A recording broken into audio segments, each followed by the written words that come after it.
ನಮಸ್ತೆ, ನಾನು ನಿಮ್ಮ Pushpanjali. Welcome back to my channel. ಇನ್ನ ಈ ವ್ಲಾಗ್ ಬಂದು ನಾವು ವೆಕೇಶನ್ಗೆ ಹೋಗಿದ್ವಲ್ಲ, ಹಿಂದಿನ ದಿನದ ವ್ಲಾಗ್ ಆಗಿರತ್ತೆ. ನಿಜವಾಗ್ಲೂ ಅವತ್ತು ನನಗೆ ಎಷ್ಟು ಪ್ರೆಷರ್ ಇತ್ತು, ಎಷ್ಟು ಟೆನ್ಷನ್ ಇತ್ತು ಅಂದ್ರೆ ಕೇಳೋದೇ ಬೇಡ. ಅಷ್ಟು ಟೆನ್ಷನ್ ಪ್ರೆಷರ್ ಎರಡೂ ಇತ್ತು. ಏನ್ ಅನ್ಕೋತಿದೆ ಅಂದ್ರೆ, ದೇವ್ರು ನನ್ಗೆ ಇನ್ನೂ ಒಂದ್ ಎರಡು ಕೈ ಎರಡು ಕಾಲು ಎಕ್ಸ್ಟ್ರಾ ಕೊಟ್ಬಿಟ್ಟಿದ್ರೆ ಸಾಕಪ್ಪ ಅಂತ ಹೇಳಿ ಅನ್ನಿಸ್ತಾ ಇತ್ತು. ಇನ್ನ ನಾವು ವೆಕೇಶನ್ ಆಲ್ರೆಡಿ ಒಂದು 2 months ಬ್ಯಾಕ್ ಎಲ್ಲ ಪ್ಲಾನ್ ಮಾಡಿದ್ವಿ. ಬಿಕಾಸ್ ಅದೇ ಹೇಳದ್ನಲ್ಲ, ಮಕ್ಕಳದು ಎಕ್ಸಾಮ್ಸ್, ಅವ್ರ ಫ್ರೀ ಟೈಮು ಪ್ರತಿಯೊಂದು ನೋಡ್ಕೊಬೇಕಿತ್ತು. ಸೊ ಪಾವನಿಗಾದ್ರೂ ಒಂಚೂರು ನಾನು ಹಾಲಿಡೇ ಹಾಕ್ಸೋ ಅಷ್ಟು ನಮ್ಗೆ ಆಪ್ಷನ್ ಇತ್ತು. ಬಟ್ ಹನಿಗೆ ಆತರ ಇರ್ಲಿಲ್ಲ. ಬಿಕಾಸ್ ಅವಳು ಹಾಸ್ಟೆಲ್ ಅಲ್ಲಿ ಇದ್ಲು. ರಜಾ ಆಗಿಸ್ಕೊಂಡು ಅವಳು ಅಲ್ಲಿಂದ ಇಲ್ಲಿ ಬಂದು ನಾವು ವೆಕೇಶನ್ಗೆ ಹೋಗೋದೆಲ್ಲ ಆಗ್ತಾನೆ ಇರ್ಲಿಲ್ಲ. ಪ್ಲಸ್ ಅವಳಿಗೆ ಫೈನಲ್ ಎಕ್ಸಾಮ್ಸ್ ಅದೆಲ್ಲ ಕಂಪ್ಲೀಟ್ ಆಗೋದು, ಅದನ್ನೆಲ್ಲ ನೋಡ್ಕೊಬೇಕಿತ್ತು. ಸರಿ, ಅದನ್ನೆಲ್ಲ ನೋಡ್ಕೊಂಡು ನಾವು ಪ್ಲಾನ್ ಮಾಡಿದ್ವಿ ಎಲ್ಲ. ಆಮೇಲೆ ನೋಡಿದ್ರೆ ಡ್ಯಾನ್ಸ್ ಸೀನಿಯರ್ ಎಕ್ಸಾಮ್ದು ಬಂದ್ಬಿಡ್ತು. ಸೊ ಅದೇನಾಯ್ತು ಅಂದ್ರೆ, ಇದೇನೋ ಅಂದ್ರೆ ಥೇರಿ ಎಕ್ಸಾಮ್ ಏನೋ ಮುಗ್ದಿತ್ತು. ಬಟ್ ಪ್ರಾಕ್ಟಿಕಲ್ ಯೂಶಲಿ ಏನಾಗ್ತಿತ್ತು ಅಂದ್ರೆ, ಥೇರಿ ಆದ್ಮೇಲೆ ಪ್ರಾಕ್ಟಿಕಲ್ ಎಕ್ಸಾಮ್ಗೆ ಸ್ವಲ್ಪ ಟೈಮ್ ಕೊಡೋರು. ಬಟ್ ಈ ಸತಿ ಅವರು ಭಾನುವಾರ ಏನೋ ಥೇರಿ ಆಗಿತ್ತು, ಸೋಮವಾರ ಇಲ್ಲ ಮಂಗಳವಾರಕ್ಕೆ ಅಷ್ಟೊತ್ತಿಗೆ ಪ್ರಾಕ್ಟಿಕಲ್ ಎಕ್ಸಾಮ್ಸ್ಗೆ ಡೇಟ್ ಅನೌನ್ಸ್ ಮಾಡಿಬಿಟ್ರು. ಅಂದ್ರೆ ನಾವು ಏನು ವೆಕೇಶನ್ಗೆ ಹೋಗ್ತೀವಿ ಎಕ್ಸಾಕ್ಟ್ ಅಂದ್ರೆ 16, 17, 18 ಅಂತ ಒಂದು 3 ಡೇಟ್ಸ್ನ ಅವರು ಕೊಟ್ಬಿಟ್ರು, ಯಾವತ್ತಾದ್ರೂ ಆಗ್ಬೋದು ಅಂತ ಹೇಳಿ. ಸೊ ನಮ್ಗೆ ಏನಾಯ್ತು, ಓಕೆ ಈಗ ಅಕಸ್ಮಾತ್ ನಾವು ವೆಕೇಶನ್ಗೆ ಹೋಗೋ ದಿನಾನೋ ಇಲ್ಲ ನೆಕ್ಸ್ಟ್ ಡೇನೋ ಬಂದ್ಬಿಟ್ರೆ ಇವರಿಬ್ಬರದು ಸ್ಲಾಟ್ ನಾವು ಕ್ಯಾನ್ಸಲ್ ಮಾಡ್ಕೊಬೇಕಿತ್ತು, ಇಲ್ಲಾಂದ್ರೆ ಪೋಸ್ಟ್ಪೋನ್ ಮಾಡ್ಕೊಬೇಕಿತ್ತು, ಆಪ್ಷನ್ ಇರ್ಲಿಲ್ಲ.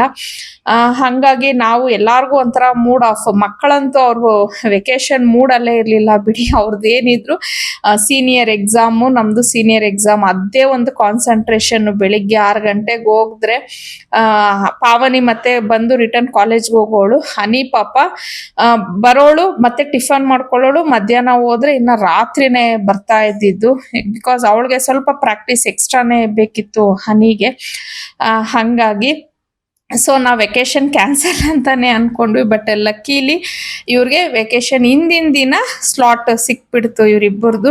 ಸೊ ಬೆಳಿಗ್ಗೆನೆ ಇಬ್ರು ಹೋಗ್ಬೇಕಿತ್ತು. ಮಾರ್ನಿಂಗ್ ಒಂದು ಒಬ್ರಿಗೆ 8ರಿಂದ 9, ಇನ್ನೊಬ್ರಿಗೆ 9ರಿಂದ 10 ಸಮಥಿಂಗ್ ಆ ಟೈಮ್ ಏನೋ ಬಿದ್ದಿತ್ತು. ಸೊ 5 ಗಂಟೆಗೆ ಎದ್ದು ಇಬ್ರು ಫ್ರೆಶ್ ಅಪ್ ಆಗಿ, ನಾನು ಸ್ಯಾರಿ ಎಲ್ಲ ಉಡಿಸಿ ಅವ್ರನ್ನ ರೆಡಿ ಮಾಡಿದೆ. ನೀವು ನೋಡಿದ್ರೆ ಈ ವ್ಲಾಗ್ ಅಲ್ಲಿ ಪಾಪ ನಮ್ಮ ಪಾವನಿ ಅಂತೂ ಆಕಳಿಸ್ತಾನೆ ಇದ್ದಾಳೆ. ಮಕ್ಕಳಿಗೆ ನಿಜವಾಗ್ಲೂ ಸುಮಾರು ಒಂದು 5-6 ದಿನದಿಂದ ಸರಿಯಾಗಿ ನಿದ್ದೆನೇ ಇಲ್ಲ. ಆ ಡ್ಯಾನ್ಸ್ ಪ್ರಾಕ್ಟಿಕಲ್ಸ್ ಅಂತ ಅಂದ್ರೆ, ಇದು ಅಂದ್ರೆ ಸೀನಿಯರ್ ಎಕ್ಸಾಮ್ ಅಂದ್ರೆ ಅಷ್ಟು ಸುಲಭ ಅಲ್ಲ, ತುಂಬಾ ಟಫ್ ಇರತ್ತೆ. ಥೇರಿ ಆಯ್ತು, ಥೇರಿ ಆಗಿನೇ ಗ್ಯಾಪ್ ಇಲ್ದಿರ ಹಂಗೆ ಪ್ರಾಕ್ಟಿಕಲ್ಗೂ ಇವ್ರಿಗೆ ಅನೌನ್ಸ್ ಆಗಿದ್ರಿಂದ ಸೊ ಏನು ಮಾಡಕ್ ಆಗ್ಲಿಲ್ಲ. ಬಟ್ ಏನ್ ಖುಷಿ ಅಂದ್ರೆ ಇವ್ರಿಗೆ ವೆಕೇಶನ್ ಬಿಫೋರ್ ಇದೆಲ್ಲ ಮುಗ್ದೋಯ್ತು. ಹಂಗಾಗಿ ಒಂದು ಸ್ವಲ್ಪ ಪ್ರೆಷರ್ ಜಾಸ್ತಿ ಇದ್ರೂನು ಒಂದು ರಿಲ್ಯಾಕ್ಸ್ ಆಗಿ ನಾವು ಹೋಗೋದು ಆಯ್ತು.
ಇನ್ನ ಒಬ್ಬರಿಗೆ ರೆಡಿ ಮಾಡೋದೇ ಯೂಶಲಿ ಸ್ವಲ್ಪ ಕಷ್ಟ ಅನ್ಸುತ್ತೆ. ನನ್ಗೆ ಇಬ್ರಿಬ್ರಿಗೂ ಒಟ್ಟೊಟ್ಟಿಗೆನೆ ಮಾಡ್ಬೇಕಾಗತ್ತೆ.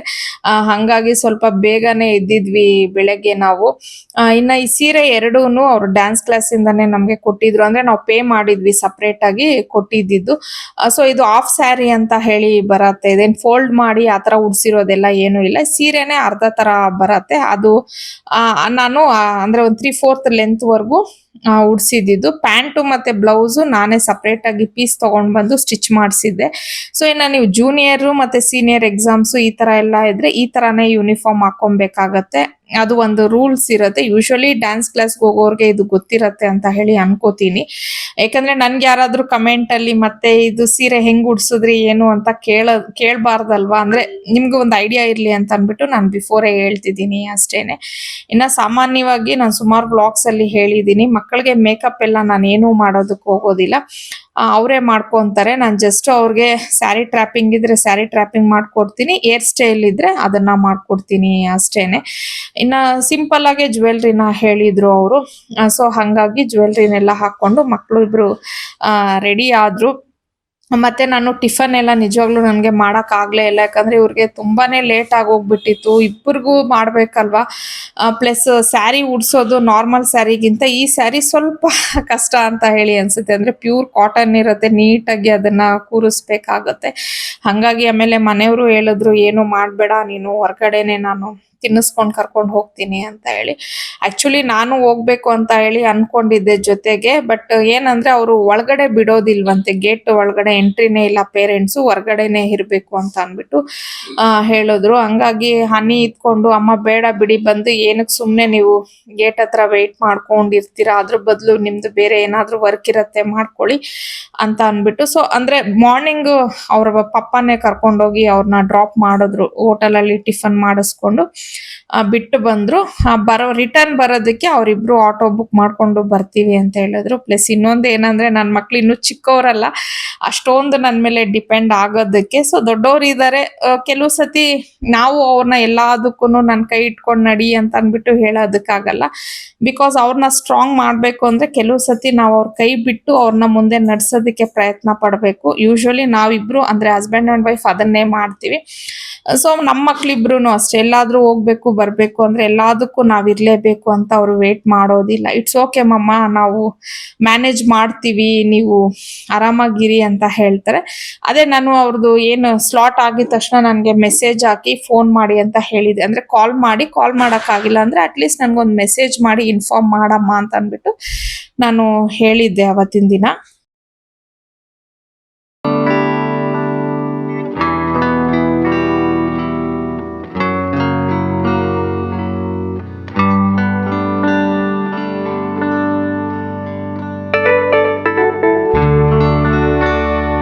ಇನ್ನ ಹಸ್ಬೆಂಡ್ ಮಕ್ಕಳಿಬ್ಬರನ್ನು ಕರ್ಕೊಂಡು ಹೋದ್ರು. ಅಂದ್ರೆ ಆನ್ ದ ವೇ ಹೋಟೆಲ್ ಅಲ್ಲಿ ಕೊಡಿಸ್ತೀನಿ ಟಿಫನ್ ಅಂತ ಹೇಳಿ.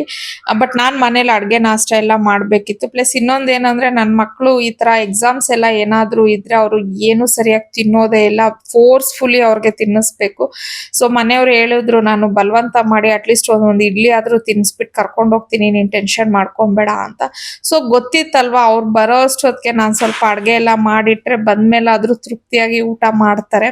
ಪ್ಲಸ್ ನಮ್ಮ ಮನೆಯವ್ರಿಗೂ ಆಫೀಸ್ ಇತ್ತು, ಅವ್ರಿಗೂ ಬಾಕ್ಸ್ ಎಲ್ಲ ಪ್ಯಾಕಿಂಗ್ ಎಲ್ಲ ಇರುತ್ತೆ ನನ್ಗೆ. ಸರಿ ಅಂತ ಹೇಳಿ ಅದನ್ನೆಲ್ಲ ಕೆಲಸ ಮುಗಿಸ್ಕೊಂಡೆ. ಮತ್ತೆ ಅದೇ ಆಗ್ಲೇ ಹೇಳ್ದಂಗೆ ನಾನು ಮಕ್ಕಳಿಗೆ ಹೇಳಿದ್ದೆ, ನಿಮ್ದು ಅಂದ್ರೆ ಸ್ಲಾಟ್ ಅಲ್ಲಿ ಮಿಡಲ್ ಅಲ್ಲಿ ನಿಮ್ಗೆ ಟೈಮ್ ಸಿಕ್ತಾಗೆಲ್ಲ ನನ್ಗೆ ಕಾಲ್ ಮಾಡಿ, ಇಲ್ಲಾಂದ್ರೆ ಮೆಸೇಜ್ ಮಾಡಿ ಅಂತ ಹೇಳಿ. ಸೊ ಪಾವನಿ ನನ್ಗೆ ಮೆಸೇಜ್ ಮಾಡಿ ಹೇಳ್ತಿದ್ಲು, ಬಿಕಾಸ್ ಫಸ್ಟ್ ಸ್ಲಾಟ್ ಅವಳದೇ ಇದ್ದಿದ್ದು. ಸೊ ಇದ್ರಲ್ಲಿ ಕೆಲವೊಂದು ವೈವಾ ಅಂತ ಇರತ್ತೆ, ಆಮೇಲೆ ಡ್ಯಾನ್ಸ್ ಪ್ರಾಕ್ಟಿಕಲ್ಸ್ ಸಮಥಿಂಗ್ ಈ ತರ ಎಲ್ಲ ಡಿಫ್ರೆಂಟ್ ಇರತ್ತೆ. ಸೊ ಅವಳದು ಒಂದೊಂದು ಆದ್ಮೇಲೂ ಅವಳು ನನ್ಗೆ ಇನ್ಫಾರ್ಮೇಶನ್ ಕೊಡ್ತಾನೆ ಇದ್ಲು. ಅಮ್ಮ ನಂದು ವೈವಾ ಆಯ್ತು, ನೆಕ್ಸ್ಟ್ ಇದು ಪ್ರಾಕ್ಟಿಕಲ್ಸ್ಗೆ ಹೋಗ್ಬೇಕು, ಅನಿ ವೈವಾಗ್ ಹೋಗಿದ್ದಾಳೆ, ಹಿಂಗೆಲ್ಲ ನನ್ಗೆ ಅವಳು ಡೀಟೇಲ್ಸ್ ನ ಎಲ್ಲ ಹೇಳ್ತಾ ಇದ್ಲು. ಸೊ ನನ್ಗೇನಿತ್ತು ಅಂದ್ರೆ ಮಕ್ಳು ಆಲ್ಮೋಸ್ಟ್ 12 ಅಷ್ಟೊತ್ತಿಗೆ ಮನೆಗ್ ಬಂದ್ಬಿಡ್ತೀವಿ ಅಂತ ಹೇಳಿದ್ರು. ಅಷ್ಟೊತ್ತಿಗೆ ಅಡುಗೆ ಕೆಲಸ ಟಿಫನ್ ಕೆಲಸಗಳನ್ನ ಮುಗಿಸಿ ಕೌಂಟರ್ ಟಾಪ್ ಎಲ್ಲ ಕ್ಲೀನ್ ಮಾಡಿ ನಮ್ಮ ಹೌಸ್ ಹೆಲ್ಪ್ ಬಂದು ಅವ್ರ ಕೈಲೆಲ್ಲ ಏನೇನು ಮಾಡಿಸ್ಕೋಬೇಕು ಅದನ್ನು ಮಾಡಿಸ್ಕೊಂಡು ಮತ್ತು ಈ ಅರ್ನಿ ಕಲೆಕ್ಷನ್ಸ್ದು ಸ್ವಲ್ಪ ಪೆಂಡಿಂಗ್ ವರ್ಕ್ಸ್ ಇತ್ತು. ಸೊ ಇದನ್ನೆಲ್ಲ ಮುಗಿಸಿ ಮಕ್ಕಳು ಬರೋ ಅಷ್ಟೊತ್ತಿಗೆ ನಾನು ಎನಿಕಸ್ಟ್ ಫ್ರೆಶ್ ಅಪ್ ಆಗಿ ರೆಡಿ ಆಗಿಬಿಡ್ಬೇಕು ಅನ್ನೋ ಥರ ಆಯಿತು. ಅವತ್ತಿನ ದಿನ ನನಗೆ ಒಂದು ನಿಮಿಷನೂ ಎಷ್ಟು ಒಂದು ನಿಮಿಷ ಅಂದರೆ ನನಗೆ ಫ್ರೀಯಾಗಿ ಕುತ್ಕೊಳ್ಬೇಕು ಅನ್ನೋ ಥಾಟೇ ಬರ್ತಿಲ್ಲ. ಟೈಮ್ ಟೇಬಲ್ ಥರ ಮಾಡ್ಕೊಂಡ್ಬಿಟ್ಟಿದ್ದೆ. ಹಾಫ್ ಅನ್ ಅವರಲ್ಲಿ ಈ ಕೆಲಸ ಮುಗಿಸ್ಬೇಕು, ಹಾಫ್ ಅನ್ ಅವರಲ್ಲಿ ಆ ಕೆಲಸ ಮುಗಿಸ್ಕೋಬೇಕು ಅಂತ ಹೇಳಿ. ಇನ್ನು ಇದು ಅರ್ನಿ ಕಲೆಕ್ಷನ್ಸ್ದು ಕೆಲವು ಫ್ರಾಕ್ಸ್ ಎಲ್ಲ ನಾನು ಹೊಸದು ತರಿಸಿದ್ದೆ. ಬಟ್ ಅದಿನ್ನೂ ನಾನು ವಿಡಿಯೋಸ್ ಎಲ್ಲ ಮಾಡೋಕ್ಕಾಗಿಲ್ಲ, ಇವತ್ತಂತೂ ಆಗ್ತಿರ್ಲಿಲ್ಲ. ಬಟ್ ಅದೇನು ನಮಗೆ ಡೆಲಿವರಿ ಆಗುತ್ತೆ ಅದು ಕೌಂಟಿಂಗ್ ತಗೊಬೇಕಾಗತ್ತಲ್ವಾ. ಸೊ ನಾವೆಷ್ಟು ಆರ್ಡರ್ ಮಾಡಿರ್ತೀವಿ ಅಷ್ಟು ಆರ್ಡರ್ಸ್ ಕರೆಕ್ಟಾಗಿ ಬಂದಿದ್ಯಾ ಇಲ್ವಾ ಅಂತ ಅಂದ್ಬಿಟ್ಟು. ಮತ್ತೆ ನೀವು ಈ ವಿಡಿಯೋದಲ್ಲಿ ನೋಡ್ತಿದ್ರೆ ಅಲ್ಲಿ ಲ್ಯಾಪ್ಟಾಪ್ ಅಲ್ಲಿ ಬೇರೆ ನಾನು ಒಂದು ವಿಡಿಯೋ ಅಪ್ಲೋಡ್ ಮಾಡೋದಕ್ಕೆ ಅದನ್ನು ಬೇರೆ ಯೂಟ್ಯೂಬ್ದು ಹಾಕಿದ್ದೆ, ಅದು ಇನ್ನೂ ಅಪ್ಲೋಡ್ ಆಗ್ತಾನೆ ಇತ್ತು. ಸೊ ಅದು ಕೆಲಸ ಮಾಡಿಕೊಂಡು ಅದ್ರ ಜೊತೆಗೆ ಇದನ್ನು ಮಾಡ್ತಾ ಇದ್ದೆ. ಪ್ರತಿ ಒಂದು ನನಗೆ ಕ್ಲೀನಾಗಿ ಮಾಡಿಬಿಟ್ಟು ಹೋಗ್ಬಿಡೋಣ. ಬಿಕಾಸ್ ನಾನೀಗ ಹೊರಗಡೆ ಹೋದಾಗ 10 days ನಾನು ಮನೇಲಿ ಇರಲ್ಲ ಅಂದರೆ ನನಗೊಂಥರ ಫ್ರೀ ಆಫ್ ಮೈಂಡ್ ಆಗಿ ಇರಬೇಕು. ಇಲ್ಲ ಅಂದರೆ ನಾನು ಇದನ್ನ ಮಾಡಿಲ್ಲ ನಾನು ಅದನ್ನ ಮಾಡಿಲ್ಲ ಅಂತ ಹೇಳಿ ಕನ್ಫ್ಯೂಷನ್ ಆಗಿಬಿಡತ್ತೆ. ಸೊ ಹಾಗಾಗಿ ನಾನು ಯಾವತ್ತೂ ಅಷ್ಟೇ ಏನೇ ಒಂದು ಪಾರ್ಸಲ್ ಬಂದ್ರೂ ಇಮಿಡಿಯೇಟ್ ಆಗಿ ಅದನ್ನ ಕೌಂಟಿಂಗ್ ಎಲ್ಲ ತಗೊಂಡು ನಾನು ಎಷ್ಟು ಆರ್ಡರ್ ಮಾಡಿದ್ದೀನೋ ಅಷ್ಟು ಪೀಸಸ್ ಬಂದಿದ್ಯಾ ಅಂತ ಹೇಳಿ ಕ್ಲೀನ್ ಆಗಿ ಅದನ್ನೆಲ್ಲ ಮಾಡ್ಕೊಂಡ್ಬಿಡ್ತೀನಿ ನಾನು. ಸೊ ಅದನ್ನೆಲ್ಲಾನು ಡಿಫ್ರೆಂಟ್ ಕಲರ್ಸ್ ಅನ್ನೆಲ್ಲ ಸಪ್ರೇಟ್ ಆಗಿ ಇಟ್ಕೊಂಡು ಕೌಂಟಿಂಗ್ ತಗೊಂಡು ಅದನ್ನ ಫುಲ್ಲು ನಾನು ಎಂಟ್ರಿ ಎಲ್ಲ ಮಾಡಿ ಓಕೆ ನನಗೆ ಎಲ್ಲ ಇದು ಸರಿಯಾಗಿದೆ ಅಂತ ಹೇಳಿ ಅನ್ಸದ್ಮೇಲೆ ನೆಕ್ಸ್ಟ್ ನನ್ನ ಬೇರೆ ಕೆಲಸಗಳೇನಿತ್ತು ಅದನ್ನ ಮಾಡ್ಕೊಬೇಕಿತ್ತು. ಸೊ ಇದನ್ನ ಜಸ್ಟ್ ಒಂದು ಹಾಫ್ ಅನ್ ಅವರ್ ಅಲ್ಲಿ ಈ ಕೆಲಸ ಮುಗಿಸ್ಕೋಬೇಕು ಅಂತ ಹೇಳಿ ಫಾಸ್ಟ್ ಆಗಿ ಮಾಡಿದೆ. ಇನ್ನ ಈ ಕೆಲಸ ಮುಗಿಸೋ ಅಷ್ಟೊತ್ತಿಗೆ ನಂದು ಯೂಟ್ಯೂಬ್ ಅಪ್ಲೋಡಿಂಗು ಸಹ ಅದು ಮುಗ್ದಿತ್ತು. ಆಗ್ಲೇ ಏನ್ ಅನ್ಕೊಂಡಿದ್ದೆ ಅದೇ ತರ ಮಕ್ಳು ಬರೋ ಅಷ್ಟೊತ್ತಿಗೆ ನಾನು ಫ್ರೆಶ್ ಅಪ್ ಎಲ್ಲ ಆಗಿ ರೆಡಿ ಆಗಿದ್ದೆ. ಮತ್ತೆ ನಮ್ಮ ಹಸ್ಬೆಂಡ್ದು ಶಾಪಿಂಗೇ ಮಾಡಿರ್ಲಿಲ್ಲ ನಾವು ಕಂಪ್ಲೀಟ್ ಆಗಿ. ಅವ್ರಿಗೆ ಏನು ನಾನು ಮಾಡಿರ್ಲಿಲ್ಲ, ನನ್ಗೆ ಮಕ್ಕಳಿಗೆ ಅಲ್ಪ ಸ್ವಲ್ಪ ಮಾಡ್ಕೊಂಡಿದ್ದೆ. ಇನ್ನು ಅವ್ರ ಶಾಪಿಂಗ್ಗೆ ನಾನು ಹೋಗ್ಲೇಬೇಕು ಜೊತೆಲಿ, ಅವರು ಸಿಂಗಲ್ ಆಗಿ ಮಾಡೋದೇ ಇಲ್ಲ. ಸೊ ಲಂಚ್ ಬ್ರೇಕ್ ಅಲ್ಲಿ ಬರ್ತೀನಿ, ನೀನು ಹಂಗೆ ಬಂದ್ಬಿಡಮ್ಮ, ಅಲ್ಲಿ ತಗೊಳ್ಳೋಣ ಏನ್ ಬೇಕು ಅಂತ ಅಂದ್ಬಿಟ್ಟು ಹೇಳಿದ್ರು. ಸೊ ಮಕ್ಕಳಿಗೆ ನಾನು ಹೇಳ್ದೆ ಈ ತರ ಪಪ್ಪ ಬಂದಿದ್ದಾರೆ ನಾನು ಅಲ್ಲಿ ಹೋಗ್ಬೇಕು, ನೀವೆಲ್ಲ ಫ್ರೆಶ್ ಅಪ್ ಆಗಿ ನಾನು ಬರೋ ಅಷ್ಟೊತ್ತಿಗೆ. ಅಂದ್ರೆ ಪಾಪ ಅವರು ಮೇಕಪ್ ಹೇರ್ ಸ್ಟೈಲ್ ಅದೆಲ್ಲ ಮತ್ತೆ ಅದನ್ನ ನಾವು ರೆಡಿ ಮಾಡೋದು ಎಷ್ಟು ಟೈಮ್ ಹಿಡಿಯುತ್ತೋ ಮತ್ತೆ ಅದನ್ನೆಲ್ಲ ರಿಮೂವ್ ಮಾಡೋದು ಅವ್ರಿಗೆ ಅಷ್ಟೇ ಟೈಮ್ ಹಿಡಿಯುತ್ತೆ. ಹಾಗಾಗಿ ರೆಸ್ಟ್ ಮಾಡಿ ಸ್ವಲ್ಪ ಊಟ ಮಾಡ್ಬಿಟ್ಟು ಅಂತ ಹೇಳ್ದೆ. ಆಮೇಲೆ ಇವರು ಇಲ್ಲಮ್ಮ ನಮಗೂ ಸ್ವಲ್ಪ ಶಾಪಿಂಗ್ ಇದೆ ನಾವು ಬರ್ತೀವಿ ಅಂತ ಹೇಳಿದ್ರು. ಸರಿ ಅಂತ ಹೇಳಿ ನಮ್ಮ ಮನೆಯವ್ರು ಕಾರ್ ತಗೊಂಡು ಹೋಗ್ಬಿಟ್ಟಿದ್ರು, ನಾನು ಒಂದ್ ಗಾಡಿ ತಗೊಂಡು ಹೋದೆ. ಸರಿ ನೀವಿಬ್ರು ಫ್ರೆಶ್ ಅಪ್ ಎಲ್ಲ ಆಗಿ ಊಟ ಮಾಡ್ಕೊಂಡು ಬನ್ನಿ ಅಲ್ಲಿಗೆ ಅಂತ ಹೇಳ್ಬಿಟ್ಟು ನಾನು ಹೊರಟ್ಬಿಟ್ಟೆ. ನಾನು ಹೋಗಿ ಇವ್ರದ್ದು ಏನೇನ್ ಶಾಪಿಂಗ್ ಇತ್ತೋ ಇದನ್ನೆಲ್ಲ ಮುಗಿಸ್ಕೊಂಡ್ವಿ. ಅಷ್ಟೊತ್ತಿಗೆ ಮಕ್ಳು ಬಂದ್ರಲ್ವಾ, ಮತ್ತೆ ಅಂದ್ರೆ ನಮ್ಮ ಮನೆಯವ್ರಿಗೆಲ್ಲ ವಿಶಾಲ್ ಮಾರ್ಟ್ ಅಲ್ಲಿ ಸ್ವಲ್ಪ ಶಾಪಿಂಗ್ ಮಾಡಿದೆ, ಝೂಡಿಯೋದಲ್ಲಿ ಸ್ವಲ್ಪ ಮಾಡಿದೆ. ನಮ್ಮ ಮಕ್ಕಳು ಅವರು ಅಷ್ಟೇ ವಿಶಾಲಲ್ಲಿ ಕೆಲವೊಂದು ತಗೊಂಡ್ರು ಮತ್ತೆ ಝೂಡಿಯೋದಲ್ಲೂ ಕೆಲವೊಂದೆಲ್ಲ ಶಾಪ್ ಮಾಡಿದ್ರು. ಸೊ ಎಷ್ಟೇ ಮಾಡಿದ್ರು ಫೈನಲ್ ಆಗಿ ಹೋಗೋ ದಿನ ಅಂತೂ ನಮ್ಮ ಮನೇಲಿ ಶಾಪಿಂಗ್ ಇದ್ದೇ ಇರತ್ತೆ. ಐ ಥಿಂಕ್ ನಮ್ಮ ಮನೆಯಲ್ಲೇ ಅಲ್ಲ ಎಲ್ಲಾರ ಮನೇಲೂ ಇರುತ್ತೆ ಅಂತ ಹೇಳಿ ಅನ್ಕೋತೀನಿ ಇದೇ ತರ. ಸೊ ಮತ್ತೆ ಅದನ್ನೆಲ್ಲ ಮುಗಿಸ್ಕೊಂಡು ನಾವು ಮನೆಗೆ ಬರೋ ಅಷ್ಟೊತ್ತಿಗೆ 4 ಗಂಟೆ ಆಗಿತ್ತು. ಇವ್ರೇನೋ ಊಟ ಮಾಡ್ಕೊಂಡಿದ್ರು ಮಕ್ಕಳು. ನಾನ್ ಬಂದು ಏನು ಊಟ ಎಲ್ಲ ಮಾಡಿ ನಾನು ಐರನಿಂಗ್ ಎಲ್ಲ ಏನೂ ಮಾಡಿಲ್ಲ. ಅಂದ್ರೆ ಹಸ್ಬೆಂಡ್ ಯೂಶಲಿ ಹೊರಗಡೆ ಕೊಡ್ತೀನಿ, ನಾನ್ ಮಾಡಕ್ ಹೋಗಲ್ಲ. ಬಟ್ ನಂದು ಮಕ್ಕಳದು ನಾವು ಮನೇಲೇ ಮಾಡ್ಕೊಂತೀವಿ. ನನ್ಗೆ ಇವ್ರದ್ದು ಫುಲ್ಲು ಒಂಥರ ಪ್ರೆಷರು ಟೆನ್ಷನ್ ಇತ್ತಲ್ವಾ ಡ್ಯಾನ್ಸ್ದು. ನಾನು ಹೋಗ್ತೀನಾ ಹೋಗಲ್ವಾ ಅನ್ನೋದೇ ನಮ್ಗೊಂದು ಐಡಿಯಾನೇ ಇರ್ಲಿಲ್ಲ. ಹಾಗಾಗಿ ನಾನು ಅಷ್ಟೊಂದು ಇದ್ರ ಬಗ್ಗೆ ತಲೆ ಕೆಡ್ಸ್ಕೊಂಡಿರ್ಲಿಲ್ಲ. ಅಂದ್ರೆ ನಾವ್ ಇಂಥ ದಿನ ಹೋಗ್ತೀವಿ ಕರೆಕ್ಟ್ ಆಗಿ ನಮ್ದೆಲ್ಲ ಪ್ಲಾನಿಂಗ್ ಕರೆಕ್ಟ್ ಆಗಿದೆ ಅಂತ ಅಂದಿದ್ರೆ ನಾನು ಡೈಲಿ ಎಲ್ಲ ರೆಡಿ ಮಾಡಿ ಇಟ್ಕೊಂಡ್ಬಿಡ್ತಿದ್ದೆ. ಬಟ್ ಇದು ಪೋಸ್ಟ್ಪೋನ್ ಆಗುತ್ತೋ ಕ್ಯಾನ್ಸಲ್ ಆಗುತ್ತೋ ಅನ್ನೋ ಟೆನ್ಷನ್ಗೆ ನಾನು ಏನು ರೆಡಿ ಮಾಡ್ಕೊಂಡಿರ್ಲಿಲ್ಲ. ಸರಿ ಹಂಗಾಗಿ ಅವತ್ತಿನ ದಿನ ಮತ್ತೆ ಊಟ ಮಾಡಿ ಆದ್ಮೇಲೆ ಫುಲ್ಲು ಕುತ್ಕೊಂಡು 1 hour ನಂದು ಐರನಿಂಗೇ ಮುಗೀತು. ನಂದು ಸ್ವಲ್ಪ ಇತ್ತು, ಮಕ್ಕಳದು ಎಲ್ಲ ಮಾಡ್ಕೊಂಡೆ.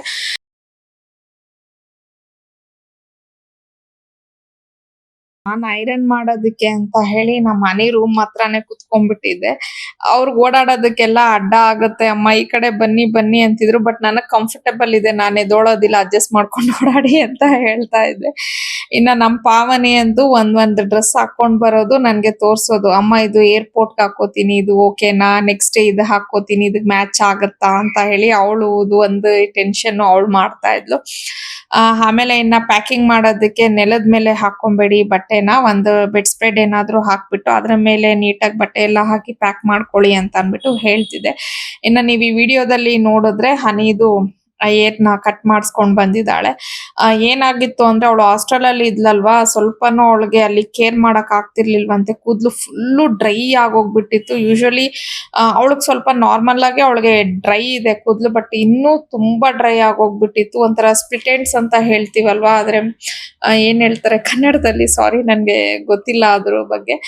ಒಂಥರ ಫುಲ್ಲು ಕೆಳಗಡೆ ಎಲ್ಲ ಒಂಥರ ಇದಾಗ್ಬಿಟ್ಟಿತ್ತು. ಹಂಗಾಗಿ ಅವಳಿಗೆ ಕೂದ್ಲು ತುಂಬಾ ಪ್ರಾಬ್ಲಮ್ ಇತ್ತು. ಬಟ್ ಈ ಡ್ಯಾನ್ಸ್ ಇತ್ತಲ್ವಾ ಅಂತ ಹೇಳಿ ಪ್ರಾಕ್ಟಿಕಲ್ ಎಕ್ಸಾಮ್ಸ್ ನಾವು ಕಟ್ ಮಾಡಿಸಿ, ಅಂದ್ರೆ ಅವಳೇ ಕಟ್ ಮಾಡಿಸ್ಕೊಂಡಿರ್ಲಿಲ್ಲ. ಬಟ್ ಬಂದಾಗ್ಲೇ ಹೇಳ್ಬಿಟ್ಟಿದ್ಲು, ಅಮ್ಮ ನಂದು ಪ್ರಾಕ್ಟಿಕಲ್ ಎಕ್ಸಾಮ್ ಆಗಿದ ತಕ್ಷಣ ನಾನು ಸ್ವಲ್ಪ ಹೇರ್ ಕಟ್ ಮಾಡಿಸ್ತೀನಿ ಅಂತ ಹೇಳಿ. ಸೊ ಇವಳಿಗೆ ಆಗೋಯ್ತಲ್ವಾ, ಅದೇ ಅವಳಿಗೊಂಥರ ಸಮಾಧಾನ. ಇಲ್ಲ ನಂದು ಆಗೋಯ್ತು, ನಾನು ಆ ಕಟ್ ಮಾಡಿಸ್ಕೋತೀನಿ ಅಂತ ಹೇಳಿದ್ಲು. ಸರಿ ಆಯ್ತಮ್ಮ ಮಾಡಿಸ್ಕೊಂಡ್ ಬಾ ಅಂತ ಅಂದೆ. ನಾನೇನ್ ಹೇಳ್ದೆ ಅಂದ್ರೆ ನಾನ್ ಹೋಗ್ಲಿಲ್ಲ, ಬಿಕಾಸ್ ಅಲ್ಲೂ ಹೋಗಿದ್ದೀನಿ ಅಂದ್ರೆ ಸುಮ್ನೆ ನನ್ಗಿಲ್ಲಿ ಕೆಲ್ಸಗಳಾಗೋದಿಲ್ಲ, ನೀನೇ ಹೋಗು, ಆ ಶೋಲ್ಡರ್ ವರ್ಗು ಮಾಡಿಸ್ಕೊಂಬಾ ಅಂತ ಅನ್ಬಿಟ್ಟು ನಾನ್ ಹಂಗ ಹೇಳಿ ಕಳ್ಸಿದ್ದೆ. ಸೊ ಇವಳು ಏನ್ ಹೇಳಿದ್ಲು, ಅವ್ರು ಹೆಂಗ ಅರ್ಥ ಮಾಡ್ಕೊಂಡ್ ಕಟ್ ಮಾಡಿದ್ರು ಗೊತ್ತಿಲ್ಲ, ಬಟ್ ಶಾರ್ಟ್ ಆಗೋಗಿತ್ತು. ನನ್ಗ ಫಸ್ಟ್ ಅವಳದು ಹೇರ್ ಸ್ಟೈಲ್ ನೋಡಿದ ತಕ್ಷಣ ಸಖತ್ ಬೇಜಾರಾಗೋಯ್ತು. ಏನ್ ಹಿಂಗ್ ಮಾಡ್ಕೊಂಡ್ ಬಂದಿದ್ಯಾ ಅಂತ ಅನ್ಬಿಟ್ಟು ಬೈದೆ ಪಾಪ ಅವತ್ತು ಅವಳಿಗೆ.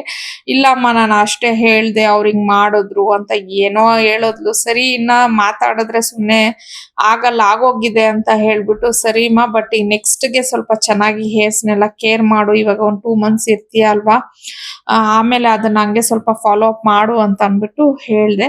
ಆದ್ರೆ ಫಸ್ಟ್ ಅವಳದು ಹೇರ್ ಸ್ಟೈಲ್ ನೋಡಿದಾಗ ನಿಜವಾಗ್ಲೂ ನನ್ಗೆ ಇಷ್ಟ ಆಗ್ಲಿಲ್ಲ. ಬಟ್ ವೆಕೇಶನ್ಸ್ ಅಲ್ಲಿ ಅವಳದು ನೋಡ್ತಾ ನೋಡ್ತಾ ಅವಳ ಹೇರ್ ಸ್ಟೈಲ್ ತುಂಬಾ ಇಷ್ಟ ಆಯ್ತು.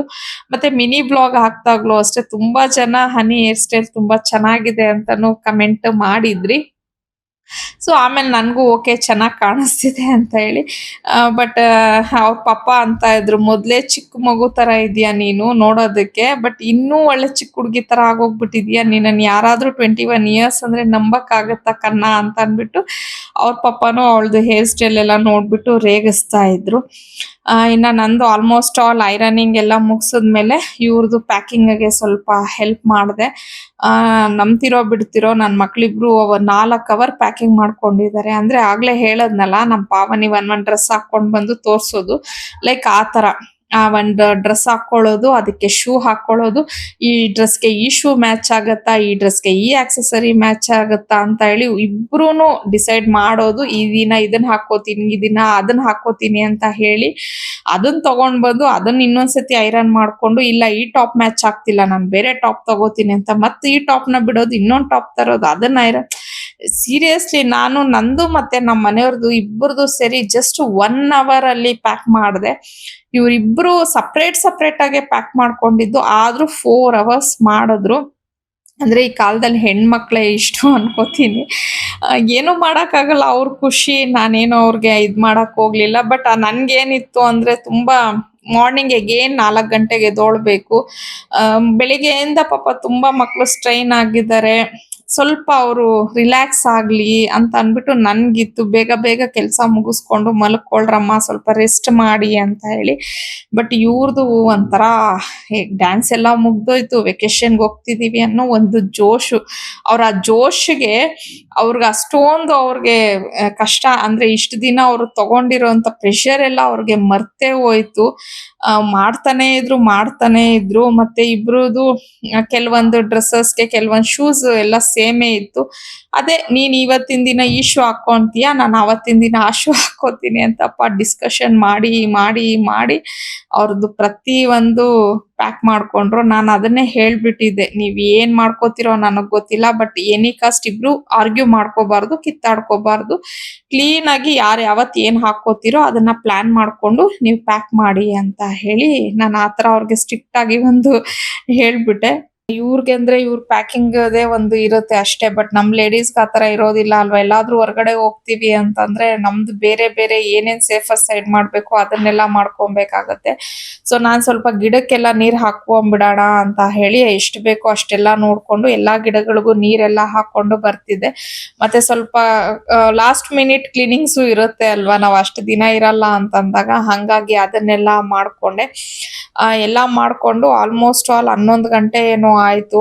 ಇನ್ನ ಅವಾಗ ಊಟ ಮಾಡ್ಬಿಟ್ಟು ಮಲಗ್ಬೇಕು ಅಂತ ಹೇಳಿ ಅಂದ್ರೆ ಫಸ್ಟ್ ಟೈಮ್ ನಾವು ಅಷ್ಟು ಲೇಟ್ ಆಗಿ ಊಟ ಮಾಡೋದು. ಅಂದ್ರೆ ನಾನ್ ಮಾಡ್ಕೊಂಡ್ಬಿಟ್ಟಿದ್ದೆ. ನಾನು 5 ಗಂಟೆಲಿ ತಿಂದ್ಮೇಲೆ ಮತ್ತೆ again ನನ್ ಕೈಲಿ ಊಟ ಮಾಡಕ್ ಆಗ್ಲಿಲ್ಲ. ಬಟ್ ಮಕ್ಕಳಿಗೂ ಮತ್ತೆ ಮನೆಯವ್ರಿಗೆಲ್ಲ ಹೇಳಿ ಅವ್ರಿಗೆ ಊಟ ಮಾಡ್ಕೊಳ್ಳಿ ಅಂತ ಹೇಳ್ದೆ. ಇನ್ನ ಆ ಪಾತ್ರೆ ಎಲ್ಲ ತೊಳೆದ್ಬಿಟ್ರೆ ಬೆಟರ್ ಅಂತ ಹೇಳಿ ಅನ್ಕೊಂಡೆ. ಬಟ್ ಏನಂದ್ರೆ ಪಾಪ ನಮ್ಮ ಹೌಸ್ ಹೆಲ್ಪ್ ಹುಡುಗಿ ತುಂಬಾನೇ ಒಳ್ಳೆ ಹುಡುಗಿ. ಅಕ್ಕ ನೀವೇನು ಮಾಡ್ಬೇಡಿ, ಬೆಳಿಗ್ಗೆ 5 ಗಂಟೆಗೆ ಬಂದು ನಾನೇ ಪಾತ್ರೆ ಎಲ್ಲ ತೊಳ್ಕೊಟ್ಬಿಟ್ಟು ಹೋಗ್ತೀನಿ ಅಂತ ಹೇಳಿದ್ರು. ಸರಿಮ್ಮ ಆಯ್ತು ಅಂತ ಹೇಳಿ, ಅಂದ್ರೆ ನಮ್ಗೆ ಮನೆಗೆ ಹತ್ರನೇ ಇರೋದು ಹುಡುಗಿ. ಸೊ ಬರ್ತಾಳಲ್ವಾ ಅನ್ಬಿಟ್ಟು ಅದೊಂದು ಕೆಲಸ ನನ್ಗೆ ಆಗ್ಲಿಲ್ಲ. ಬೇರೆದೆಲ್ಲ ಮಾಡ್ಕೊಂಡೆ. ಎಲ್ಲ ಪಾತ್ರೆಗಳನ್ನ ಆರ್ಗನೈಸ್ ಮಾಡೋದು ಏನೇನಿತ್ತೋ ಎಲ್ಲ ಮುಗಿಸ್ದೆ. ಯಾಕಂದ್ರೆ ಅಲ್ಲಿಗೆ ಹೋದ್ಮೇಲೆ ನನ್ಗೊಂಥರ ಮೈಂಡ್ ರಿಲ್ಯಾಕ್ಸೇಷನ್ ಅಲ್ಲಿ ಇರ್ಬೇಕು ಅಂತ ಹೇಳಿ. ಸೊ ಫೈನಲಿ ಅವತ್ತಿನ ದಿನ ಗಡಿ ಬಿಡಿಲಿ ಫಾಸ್ಟ್ ಆಗಿ ಇಷ್ಟೆಲ್ಲ ಕೆಲಸ ಮಾಡ್ಕೊಂಡೆ. ಇನ್ನ ಈ ವ್ಲಾಗ್ನ ಇಲ್ಲಿಗೆ ಎಂಡ್ ಮಾಡ್ತಾ ಇದ್ದೀನಿ. ಐ ಹೋಪ್ ನಿಮ್ಗೆ ಇಷ್ಟ ಆಗಿರತ್ತೆ ಅಂತ ಹೇಳಿ ಅನ್ಕೋತೀನಿ. ಸೊ ಕೆಲವೊಂದು ವ್ಲಾಗ್ಸ್ ನಂದು ಸ್ವಲ್ಪ ಡಿಲೇ ಆಗ್ತಿದೆ, ನನಗೂ ಅರ್ಥ ಆಗ್ತಿದೆ.